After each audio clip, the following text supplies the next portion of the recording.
Assalamualaikum warahmatullahi wabarakatuh. Selamat pagi, selamat siang, atau selamat malam.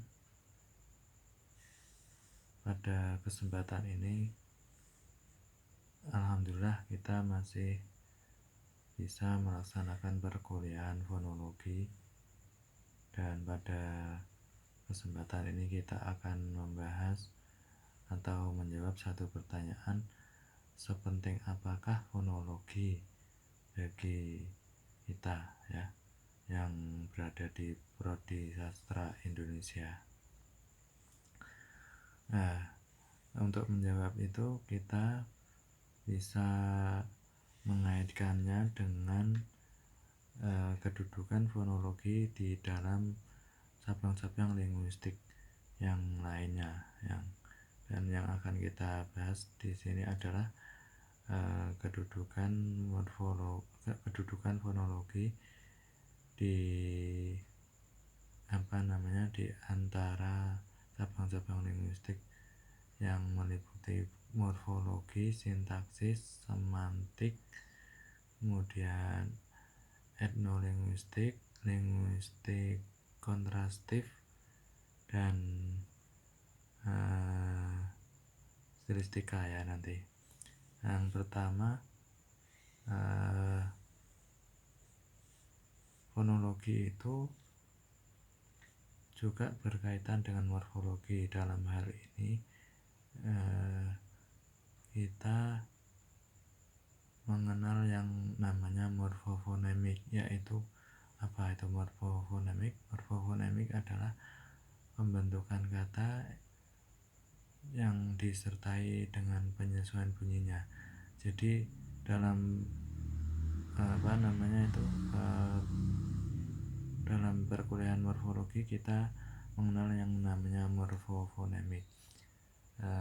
Misalnya ya, untuk prefiks meng ya, prefiks meng itu bisa berubah menjadi menge, kemudian meng, terus ada juga men, terus men, terus me ya, atau bisa tetap menjadi meng. Jadi tetap menjadi meng itu jika bisa dicontohkan dengan misalnya ketika bertemu dengan kata atau bentuk dasar yang berfonem awal G ya, jadi seperti goreng misalnya, jadi meng plus goreng jadi menggoreng. Kemudian yang berfonem awal vokal ya, biasanya misalnya ada ambil, iris gitu, jadi mengambil atau mengiris gitu. Nah, itu tetap menjadi meng. Kemudian menjadi menge itu jika fonem awal pada bentuk dasar itu berupa kata satu silabel ya, misalnya ada cat, kemudian saya ulangi, morfem dasarnya itu satu silabel ya, satu silabel itu satu suku kata. Misalnya ada cat jadi mengecat, kemudian ada cas, mengecas ya, dan lain-lain. Kemudian bisa menjadi mem itu contohnya membuat, harus ada membawa. Nah, yang men itu misalnya ada mendata, mendarat gitu, menjanjikan. Nah, ada juga yang menjadi men itu misalnya ketika meng bertemu dengan sapu es itu ya, sapu, menyapu, kemudian salin, menyalin itu. Kalau cendok, mencendok apa menyendok itu. Nah, nanti bisa dilihat lagi. Kemudian kalau melapor, ada juga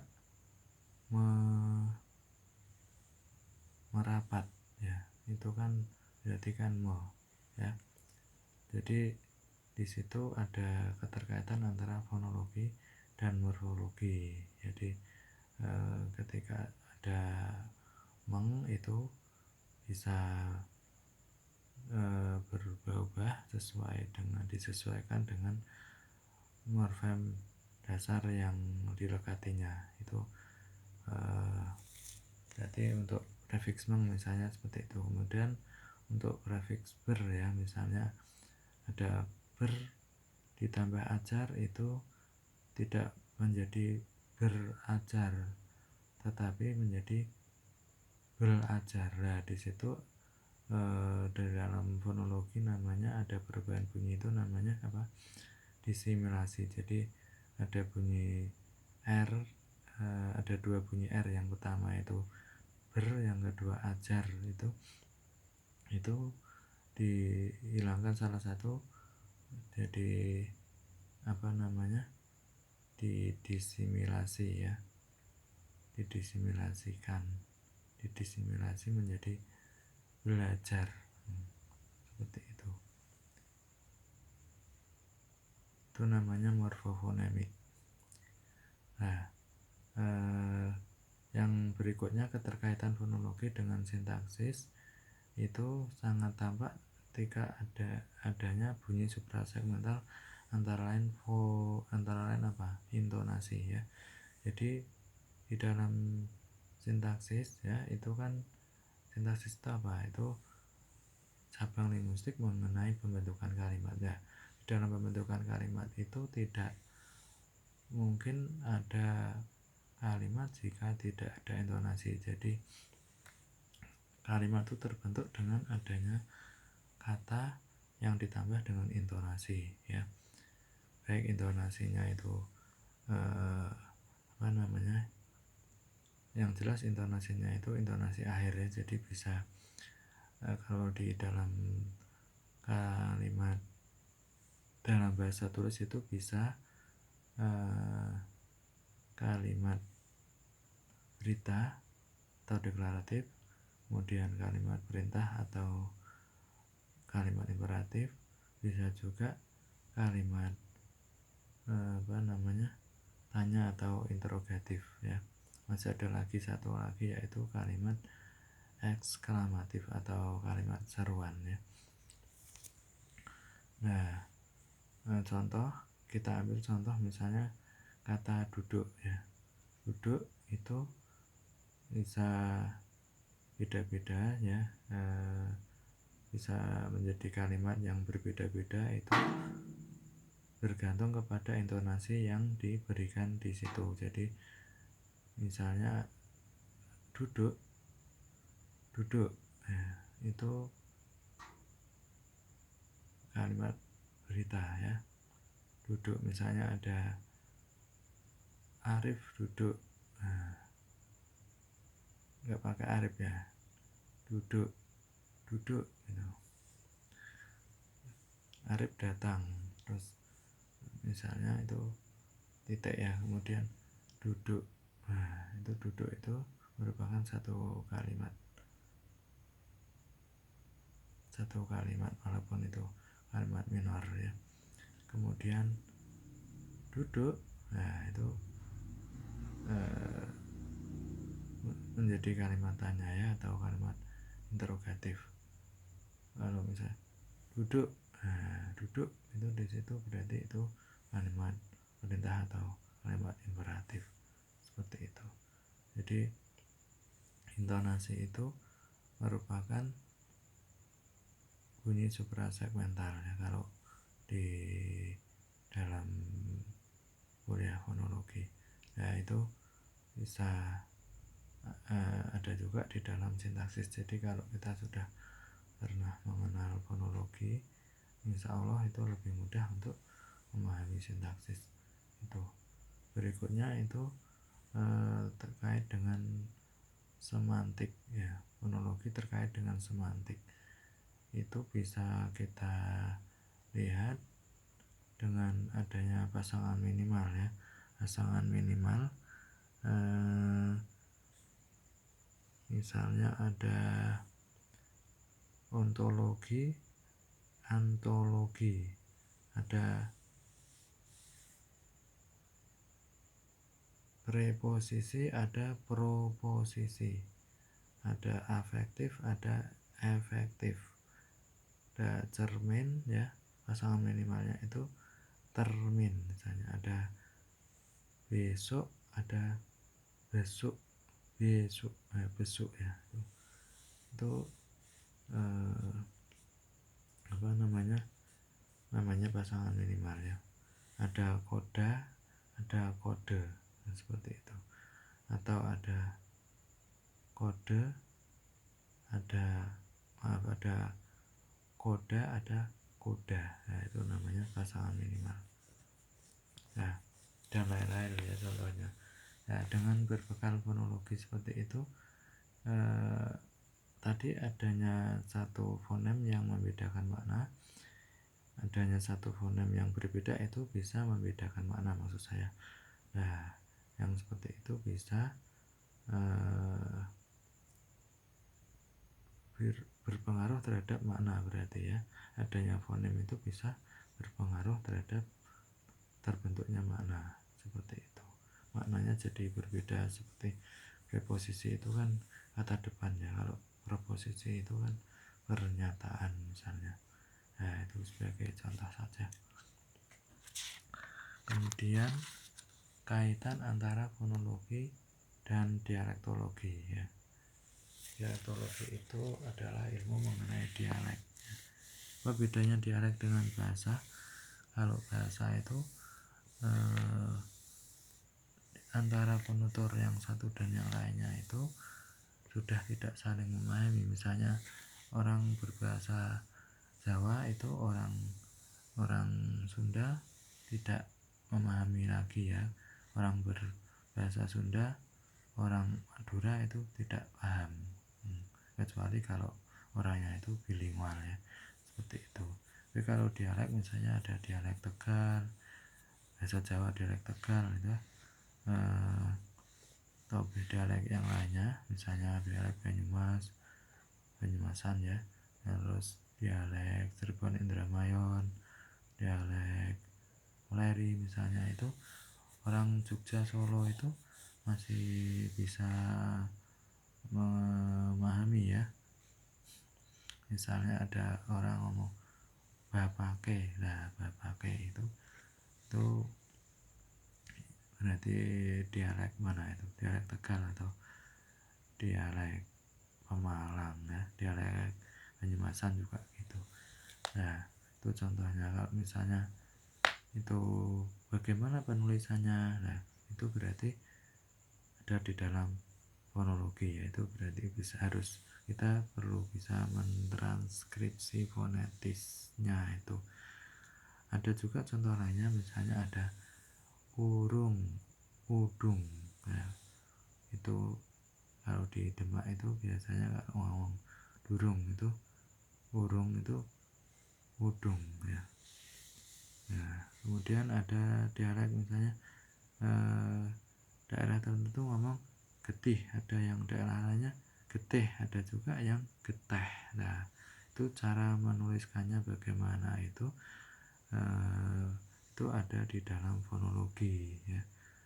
Nah, itu contohnya. Nah, itu hubungan antara fonologi dan dialektologi. Kemudian ada lagi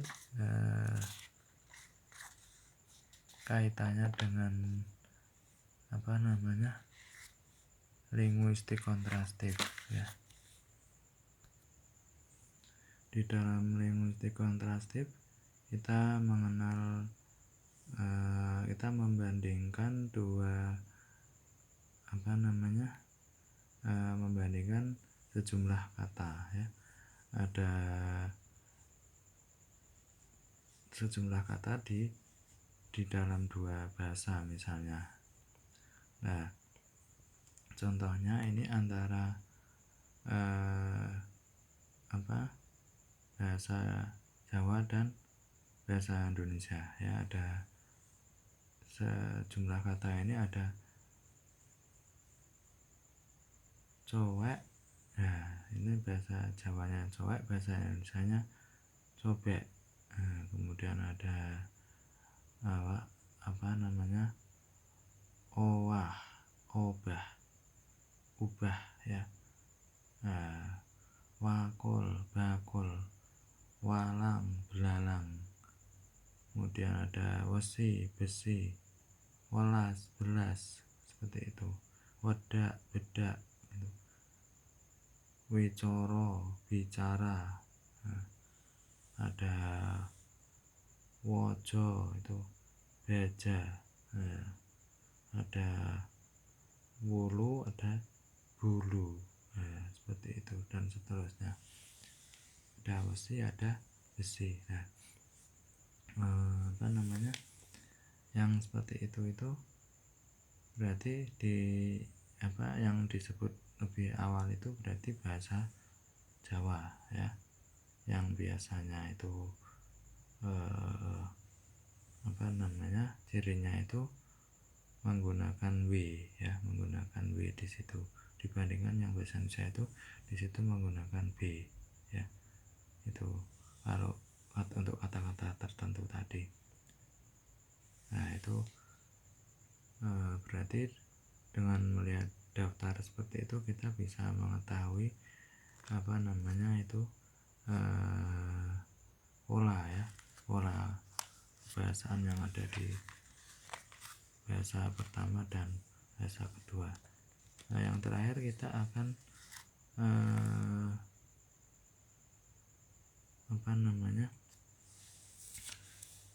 melihat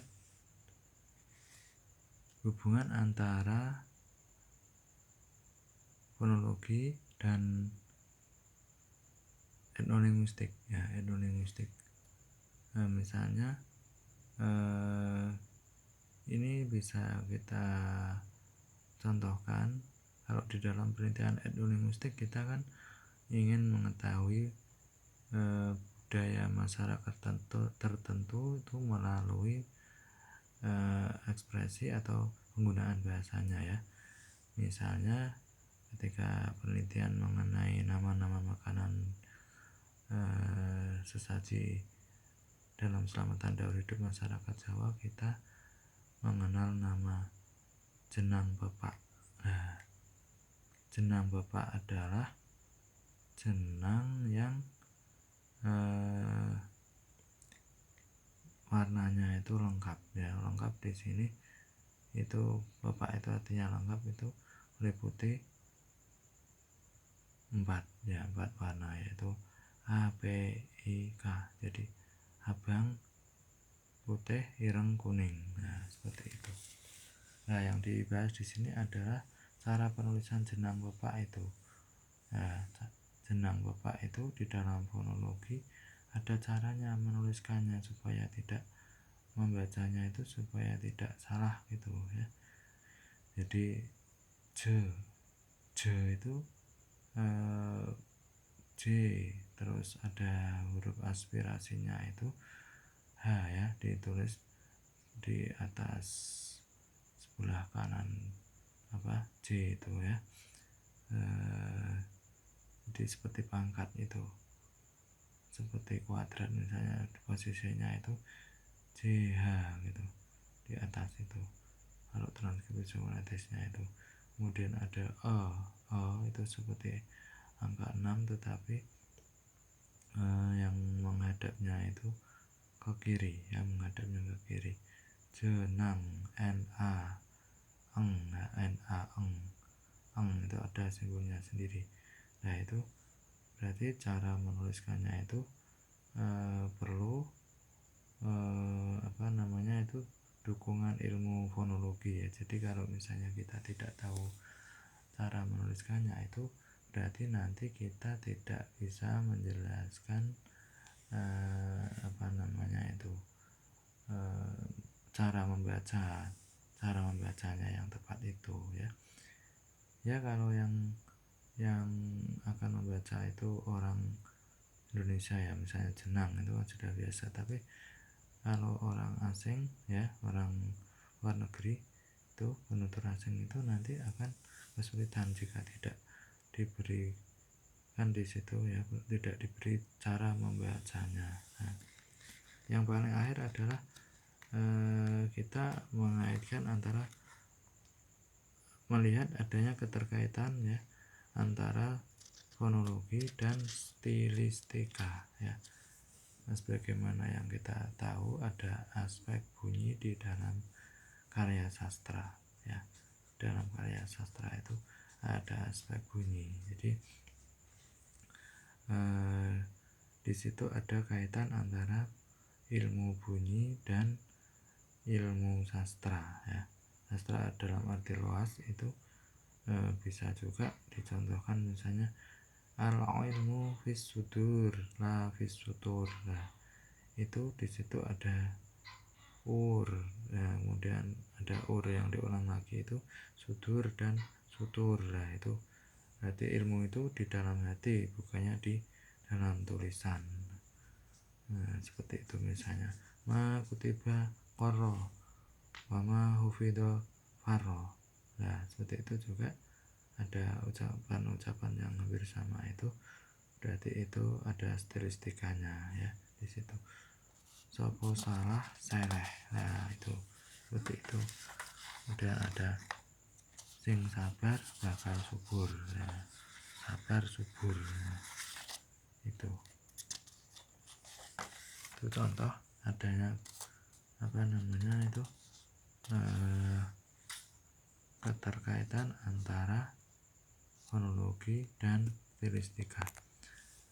Intinya kita itu bisa mengetahui berarti bahwa fonologi itu berkaitan dengan cabang-cabang linguistik yang lainnya, dan itu kalau sudah diketahui bisa memudahkan kita dalam pembelajaran cabang-cabang linguistik yang tadi ya. Mengenai cabang linguistik yang kaitan antara fonologi dan psikolinguistik, kemudian sosiolinguistik dan yang lainnya. Untuk sementara mengenai keterbatasan waktu tidak kita bahas ya di sini ya. Tugas saudara-saudara ya ini membuat tabel ya, tabel mengenai kedudukan fonologi di dalam cabang-cabang linguistik ya, yang lainnya. Di antara cabang-cabang linguistik yang lain seperti itu. Nah, saya harapkan nanti dibuat kolom. Jadi kolom pertama itu ada cabang-cabang linguistik nomor ya. Kolom pertama itu nomor, kolom kedua itu cabang linguistik, kolom yang ketiga itu keterangan mengenai keterkaitan, kolom yang terakhir itu contohnya ya. Jadi contoh empirisnya itu seperti apa. Kalau ada pertanyaan, saya kira tidak ada pertanyaan ya. Kalau ada pertanyaan bisa disampaikan melalui WA. Baik, untuk tugas itu dikerjakan selama 1 pekan ya, dan nanti diserahkan melalui Elena ya, melalui Elena. Demikianlah perkuliahan singkat ini, mudah-mudahan ada manfaatnya. Kita akhiri ya. Sebelum berakhir, marilah kita berdoa semoga yang kita pelajari ini bermanfaat dan kita semua senantiasa sehat dan keluarga kita juga diberi kesehatan ya oleh Allah Subhanahu wa taala. Terima kasih atas segala perhatian dan mohon maaf atas segala kekurangan. Allahul muwaffiq ila aqwamit thoriq. Assalamualaikum warahmatullahi wabarakatuh.